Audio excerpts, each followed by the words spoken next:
Welcome to the 14th episode of Esays, Psays, your biweekly dose of black love. My name is Ellyn for the E. And my name is Paul B. For those of you tuning in for the first time, we decided to start this podcast to celebrate a milestone in our relationship. 35 years of wedded bliss. And as of April 22nd, 2026, it will be 37 years. Every other week, we'll share a part of our relationship with you so you can see what has brought us this far and will take us further. Before we get into today's episode, let's start with a moment of gratitude. I am grateful for, again, my beautiful wife, Ellyn, my sons, William and Ryan, as well as all past students that I taught during my 25-year career as a special educator. I was just thinking about them the other day, and I had a young man come up to me and tell me that I used to make him feel welcome when I was teaching. That he felt, and he was a young man who had a disability, and he was uncomfortable with it. So that made me feel good that he felt comfortable in the class, and that he felt like I saw who he was as a person. So that made me feel good the other day. Ellyn, what are you grateful for? I am grateful for a husband that, although can be, I'm not sure what the word is, can be stern in their beliefs, is always willing and open to try something new. There is not one thing that I said, hey, let's give that a shot. Unless it was like unless I said, let's go skydiving, which I have not said. And he does not ever have to worry about me saying that, because having ridden the plane, I'm not jumping out. That is not my goal. So he would never have to worry about that part. But just, he's always willing and open to new horizons and new things. So I appreciate that. Everybody doesn't get someone like that. Thank you, dear. I appreciate it. Thank you so much. Yeah. So previously we discussed marriage and financial growth. If you missed it, take a listen. I am sure you will enjoy that heated discussion, because it has taken us almost our whole marriage to save money without a fight breaking out. And if you're a newbie, welcome, and please subscribe so you can catch up and listen to all of our episodes. This week, we discussed relationship buzzwords. Apparently, while we've been busy staying married for 37 years, the dating world reinvented an entirely new language. I got this list from an article in McLean by Sarah Powell. Since in the words of Kempire, we always cite our sources. And if you don't, Kempire is a YouTuber who does I guess celebrity content and reviews housewife shows and other things. So this article is from 2025. You can find it online, and I'm not sure what month it was done. And we've chosen a few buzzwords for us to discuss. And the first word is accommodating. And it is defined as someone who dates people with housing as a matter of priority. Didn't we used to call this freeloading? I sorry. So they look when people they look when people they find a place to live with. Freeloader. And we just to say, that's not I don't want to talk too much on this topic. But there are actually people who do this. And there are women who, and I guess there's some men, but you hear about a lot of times women taking care of some men out here. Don't make them work or anything. They just have a man. Like my mother-in-law used to say, just to have some britches in the household. That's enough. So, this is an actual thing. No, I didn't realize that word accommodating was what was used for. Because I guess basically to describe it. Go ahead, honey. But to me, freeloading is what words should be. Yes, and I'm with Paul. I can't believe because I'm like, how are you dating somebody and looking for a house? But hey, I guess that's another topic for another day. Oh my. So the next word is conscious dating, which is defined as you get rid of the old rules of dating where your goal is to find love, and you shift to becoming love. So you're becoming love yourself. So you journal through this self discovery as a big part of this journey of self love. So you find self love before you can find your partner in love. So you got to focus on you first. Yeah. Yeah. I could flow with that. Because I'm trying to find out how you gonna love other people if you don't love yourself. You gotta love yourself first. I think that's just my opinion. But there are many people who think they're gonna get it done right. They're gonna do it right. They struggle with things within themselves, and then they want to get in a relationship with somebody else, and then mess that person up. Get yourself right first. You can't. How can you love somebody else if you're struggling? You have these internal struggles. Whether you got self-esteem issues, what you feel like whether you're good enough, take care of you. That's the whole thing about self-care. I love that term. Self-care. Take care of you first. Get yourself right. You know, I know a lot of people don't like to go to therapy, but that's a part of self-care. Self-care is not just, having nice clothes or being great, having great hygiene, but, buying great soap, different types of soap, or having great cologne. It's getting your hair done, getting a haircut is more to self-care than that. What about the internal you? Are you focusing on that? Yeah, this is something that I've struggled with too at times. I'm not ashamed to say that. You have to take a what's the term people use, the mental. You got to take care of the mental first. Then you can go deal with somebody else. What do you think? What do you think, though? I think we wouldn't be here if we had done this. At least you're being honest. A lot of damaged people get married. True. You have to, and depending on the stage in your life that you get married, it may take a while to figure out the damage. Yeah. And sometimes that damage is the divorce. Sometimes that damage ends in resilience when you both figure out that you need to do work if you want to keep this going. And you have to uh, focus on, right, making sure or try to focus on that you're not damaging the other person while you're working on yourself. You're working on yourself. Some people don't work on themselves. This is They don't think there's nothing wrong with them. I don't have no problem. Nothing wrong with me. So, Yeah. and the other person is like looking and like, well, yeah, there's something wrong with you. You did X, Y, and Z. Some people just don't come to that realization. And that's how a lot of times, because people don't want to be honest with themselves, this is how a lot of marriages end. True. And that's why I don't want to go too much further into this, but I would like to say this about that whole thing about communication. That is like a key part of marriage, communicating. And then being honest with each other. Honesty too. Hey, I got a problem. There's nothing wrong with having issues, but can you admit it?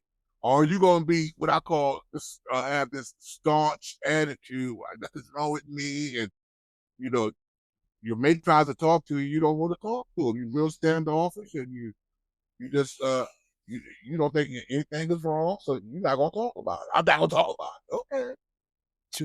If you're in your marriage and then the person walk out the door, well, what did I do? What happened? They won't talk.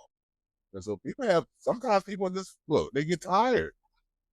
So that's how a lot of marriages unfortunately end because and a lot of times some of these marriages shouldn't end like that. But if you had just talked about the issue, you could probably resolve it. Even if you in a relationship, let's say for example, you just determine, hey, It's just not going to work. At least you could leave the situation as friends. Why does it have to always have to be acrimonious all the time? But this is what happens a lot of the time. And unfortunately, some things happen where they end in violence.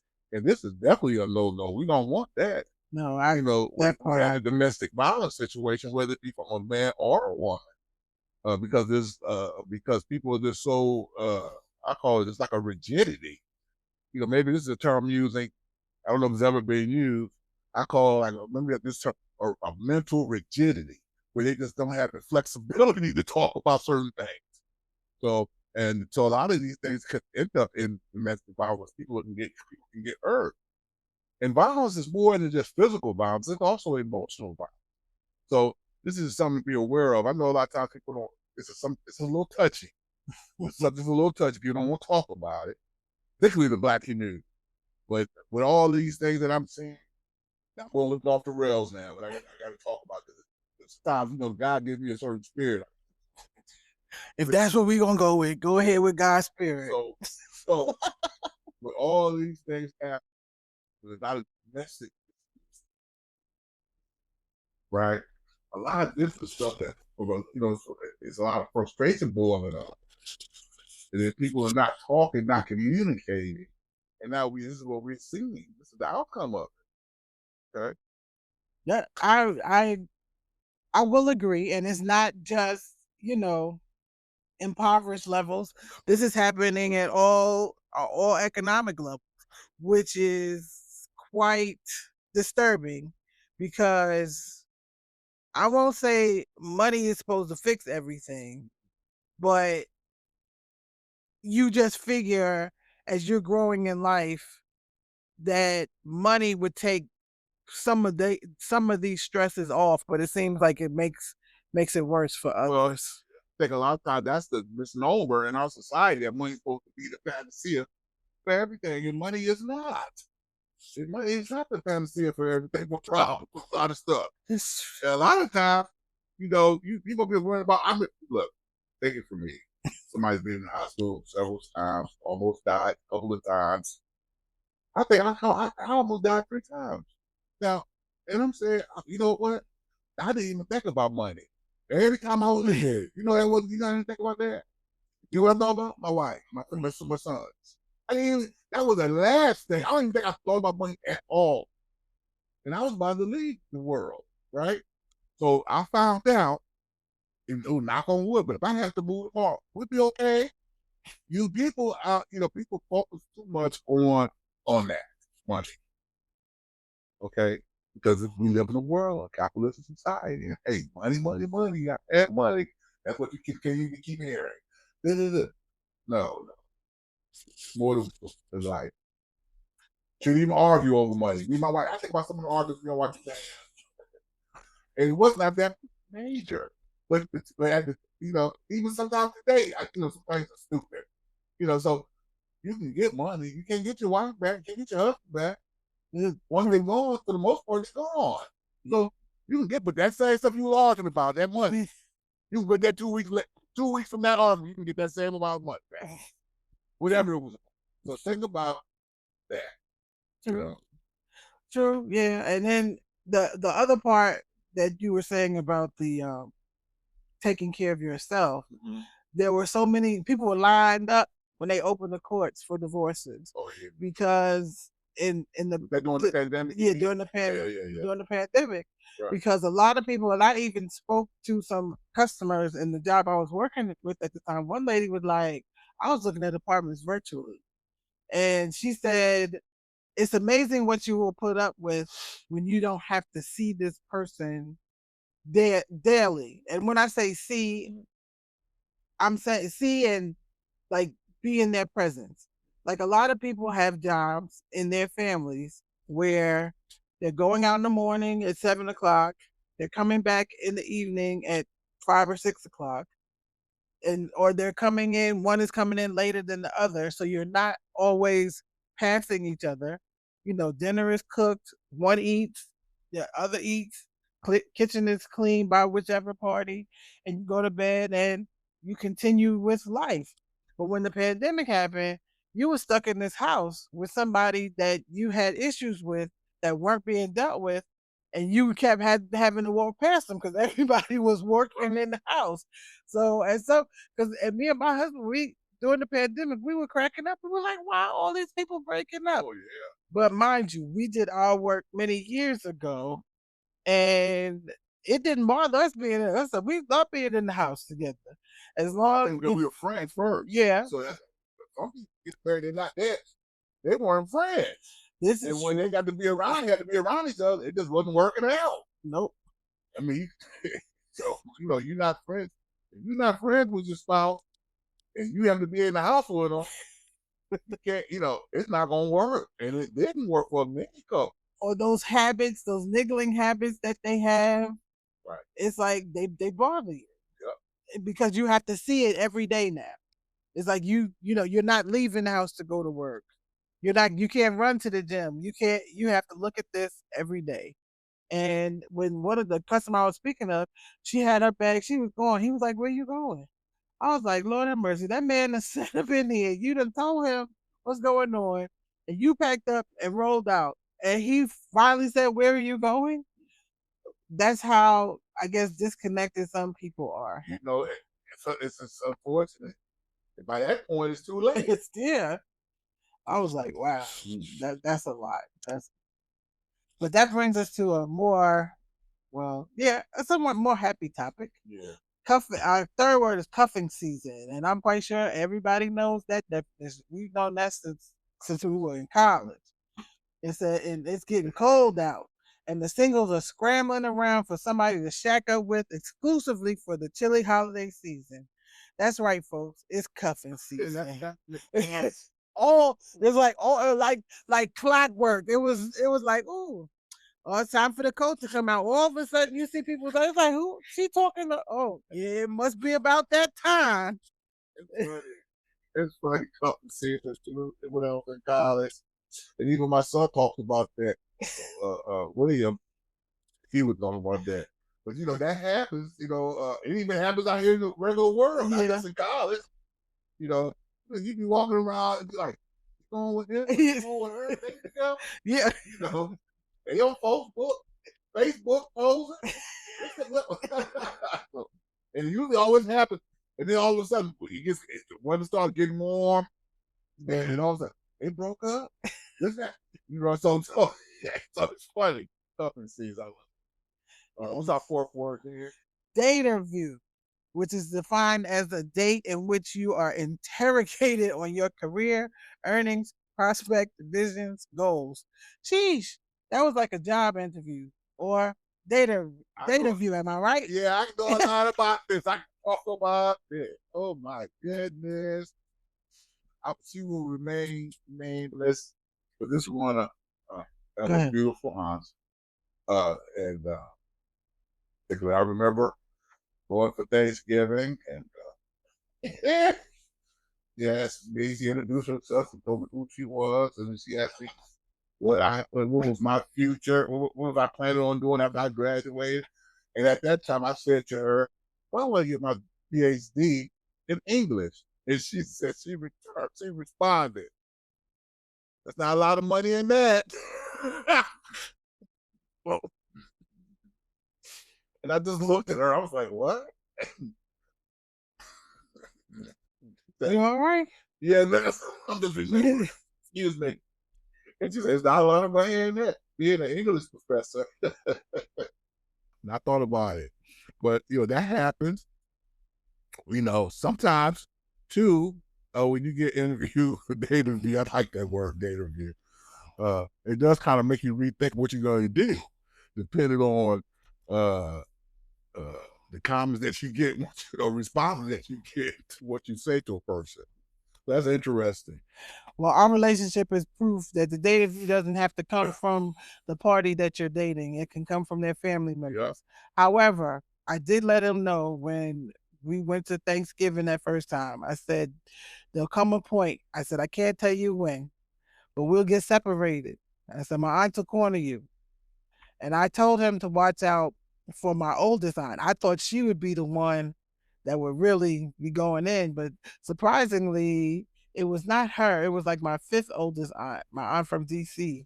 And I was like, yeah, that kind of makes sense. As long as with my oldest son, as long as he had some concrete responses, she was fine. Yes. But my that I'm from DC, she wanted your plan. She wanted to know what was going on. Right. And I appreciate that. I think a lot of that is lost these days because people's families don't get together like True. that. True. So what's our fifth word? Our fifth word is dry dating, which is defined as no. This doesn't mean no sex. It's all about dating without hitting a bottle. No more drunken disasters or tipsy faux pas. Just sparkling, sober conversation, brimming with meaning and free of regrets. I like that. I like that. Dry dating. A lot of times, sometimes if you always every time you see each other, you drinking, you don't really get to know the person, do you? This is You really know the person. They always drunk. So I think that's a good. I think I like that word. Yeah, that's a good one. But that most of the time, because of the drinking age, when we were because Right. again, we've been to give you guys context. We've been dating since we were like 19 years old in college. Yeah. So at certain times before the drinking age changed to 21 in most of the states, it was 18, and then they changed it to 19, and then they changed it to 21. Mhm. So at most of the points in our dating relationship, we couldn't drink anyway, so it didn't matter. And the next word, our sixth word, is freckling, which is defined as a summer fling. What happened to just a summer fling? Yeah. And this is a swift but happy dalliance during those light, balmy evenings before the autumn coats come out and the freckles fade for another year. Oh, that's cute. Freckles fade. So and we talked about That's that similar earlier. like the cuffing Yeah, season. cuffing season. It's that weather switch up, and people, some people either they go on with each other or they're breaking up with each other, and they got a new fleet, I guess. a new person. I guess the cuffing is for the inside, Yeah. and the fling is for the outside. Like that term. And when cuffing season, if any of you guys have been around, I think the reason that it's inside is sometimes you see some of the cuffs that are cooking, you're like, ooh. So the outside person is a lot different than the inside. Yes. So our seventh word is green dating, which is defined as you reignite an old flame, looking to recycle some of the past sparkle, even if only briefly. Perhaps you're going through a dry spell, or the reasons for your original breakup seem irrelevant these days. Mostly, though, green dating is simply about recycling until that new shiny package turns up on your doorstep, wrapped in a bow. Well, that don't they just call that circling? What is it?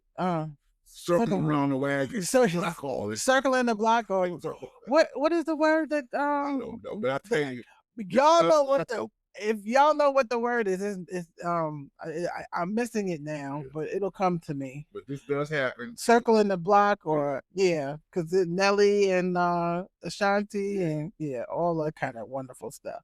But if y'all know the exact word, put it in our comments. Nelly and Ashanti are they rappers? Musicians, yeah. All right. All right. And the eighth word is groundhogging, which is defined as the same type of person. You're dating the same type of person over and over and over again, and expect anything other than the inevitable disappointment. Yeah. You pick someone who seems to be your quote unquote type, yet invariably end up feeling underwhelmed. Yeah, we've seen that one too. Yeah. So if the same person is the same outcome, I mean, you gotta really the person you keep dating people that have the same character. Yes, it's time to move on. Seems like they need to do. Ain't working for you. Seems like they need to look at the conscious dating, right, and start again. And if you're and groundhogging, I'm quite sure when the person that made this list probably didn't even see the movie Groundhog Day, but it was the same day over and over again. That's an interesting term. Yeah, it is. And the ninth one is roaching, which is defined as when people or a person you're dating is hiding the fact that they are also seeing multiple other people. Oh. Whether you're in an exclusive relationship or not, roaching is about secrecy and not knowing all the facts. is never a good place to be. I totally agree on that. Now, let me tell you, that is a really interesting term, roaching. So, you know how roaches multiply. Yeah. So, the person is acting like a roach. Okay? Roaching. So, I mean, you jumping on one person, then going to the next person and the next person. And that's really, that's not the way you should want to exist, but some people are acting like this. This is actually going on. And you better be careful out here with this roaching. People got these STDs, and you can't get rid of some of these STDs now. So be careful. Yes, and I was talking to my younger son this weekend, and we were talking. He does sports different than his father and older brother. His father, older brother, they kind of stick to like basketball, football type stuff. But he was doing wrestling and all these kinds of things. And I was asking him about doing MMA because he was talking about going back to boxing.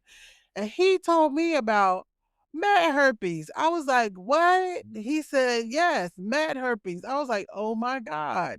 So he was like, I'm never doing that again. He said, what happened? He said, it, it, and it spreads because it's never cleaned up properly.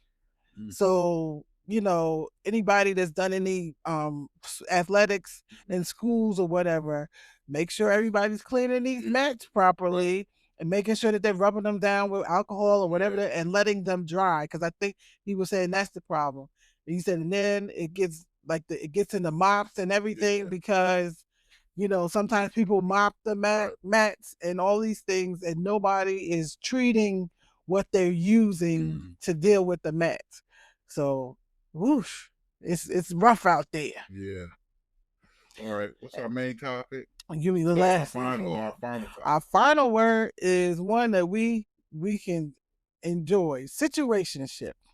Why do we enjoy it? Because it's I just like that word. Oh, okay. It just interesting. It's just so clear. Oh, less than the real thing. Yes, it's less than a real relationship, but more than a casual encounter. A situationship is one of those almost relationships, romantic yet undefined. It's definitely a thing, but what thing? It can be exciting or frustrating, depending on what you truly want, and whether you see this person as a potential forever partner or merely as a pleasant interlude until the one appears on stage. I like it's like that, and a lot of times when you look at some of these relationships, even the cuffing and the summer flings, these are situationships. Nothing is going, and then some of those, nothing is going to come of it, and sometimes something does. True. Okay. And I think sometimes with these situationships, it seems like inevitably one person is more committed than the other. Yeah, that's true. And you could be, even though you might have agreed for it to be you both may have mutually agreed for it to be a situation. So there's inevitably there's one person's going to get more emotionally connected than the other person.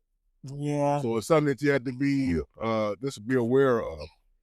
You know, yeah, that person might, and all of a sudden now they want to be in a full blown relationship. But something that you're not ready for. So just make sure stuff, even if it's been clearly defined, those emotions get intertwined. Things happen. Yeah. So just be careful. All right. So now let's do the mock minute. And well, there's two honorable. There are two honorable mentions. I'm going too fast. Okay. Negging and orbiting. Oh. Negging is defined as emotionally manipulating someone with backhanded comments. Sounds like gaslighting or emotional abuse. And orbiting is defined as someone you've been dating, telling them they're no longer interested. However, they keep engaging on social media. Sounds like stalking to me.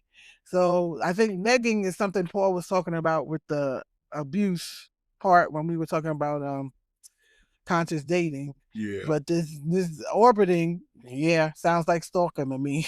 Yeah, it sounds the same to me too. But yeah, when you constantly, yeah. just leave the person alone if you're not interested. Yeah, that Or you part. might be interested, but maybe they're not interested. That's what orbiting sounds like to me. Yeah. So it's defined as someone who you've been dating telling you that they are no longer. So you're telling the person that you're no longer interested, but you keep on trying to contact. Now you keep going on their Facebook page or whatever, or Instagram or whatever. Leave them alone. You told them that you weren't interested, right? I agree. So leave them alone. All right, let's go to the mock minute. Our mock minute this episode is brought to you by Faith Over Fear Tea. This tea is a true inspiration for those moments you need the encouragement to move past the fear and to just do it. Please visit our Ease Teas shop on Etsy. The link will be in the show notes. This week, we are keeping it really light and talking about our Tea-education. tea education, yes. Prior to sweet tea being available at McDonald's, there were homemade options like Nestea powder mix, 4C powder mix, lemon zinger tea bags, and to bring the regular tea up a notch, you could always add a little lemonade mix. And when the kids and I were younger, Paul could mix a mean homemade tea and lemonade. It was a money saver. Then along came McDonald's sweet tea. I didn't really like it. It was too sweet. However, after McDonald's, Turkey Hill started making their own brand, which was very good, although the lemonade was a lot better. And then there was some hubbub and high fructose corn syrup. So we cooled it on the bottled tea for a while. And Chick-fil-A got into the mix and started with their spin on the Arnold Palmer Sunjoy, which is delicious, and we drank it to our fill. It took a while, but McDonald's caught up with just plain old sweet tea lemonade. Ellyn was cautious to try it, but I couldn't get enough. I had one daily, and when Ellyn did try, she was hooked. And finally, by chance, we found Milo's. I am not sure who introduced us, but their regular tea was great, and we were back on bottled tea once again. And then Milo's created their own sweet tea lemonade, and yes, their lemonade is delicious on its own. But together, this stuff is dynamite. Ellyn keeps it on rotation in the house. There have to be at least 2 or 3 in the house at a time. And there's a reason. Because the tea is not available everywhere, and it has been known to be out of stock all at once, all over town. If you haven't had Milo's sweet tea lemonade, stop by your local Walmart, Sheetz, or Dollar General. You can get it by the bottle or a gallon. You'll be so happy you tried it. If you do, let us know what you think. Yep, and Milo's also regular sugar, not it's either cane sugar or regular sugar. It's not high fructose lemonade. That's the other reason that we keep drinking it. Although it's not too good to have a lot of sugar either. Right. But if you must have something sweet, go with the tea lemonade or the regular tea instead of a soda. Our disclaimer, we are not therapists, just hoping to help others through our crazy love story. Shout out to everyone who took a few moments out of their day to listen. We hope that anything you heard was helpful. Is there someone or some cause in your life that has gone beyond expectations or given more than expected? Well, why don't you show your appreciation by giving your time, talent, or funds to them? And please feel free to share who or whom you appreciate. It feels good to say thanks.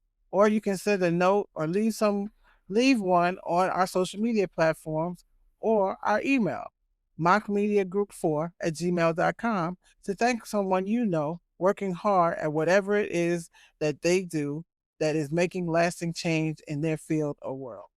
You can also check out our website, mockmediagroup.com, where you can listen and learn about all things happening with the Mocks. If you like this content, we'd love your support in improving the show. please donate at buymeacoffee.com/Mock Media Group to cover hosting costs, gear upgrades, and to give us more time to create great content for you. And make sure to subscribe on any platform you listen to podcasts so you don't miss an episode. Thanks for joining us this week on Esays, Psays, your weekly dose of Black love. Check us out on your social media platforms, Facebook, Instagram, TikTok, and YouTube at Mock Media Group. And make sure you subscribe to our podcast on your preferred platform so that you don't miss any of our episodes. Can't get enough of the Mock Minute. Check out our newsletter on Substack. Substack.com/@Mock Media Group. And feel free to leave any questions or comments on one of our social media platforms or via email, mockmediagroup4@gmail.com. See you in 2 weeks.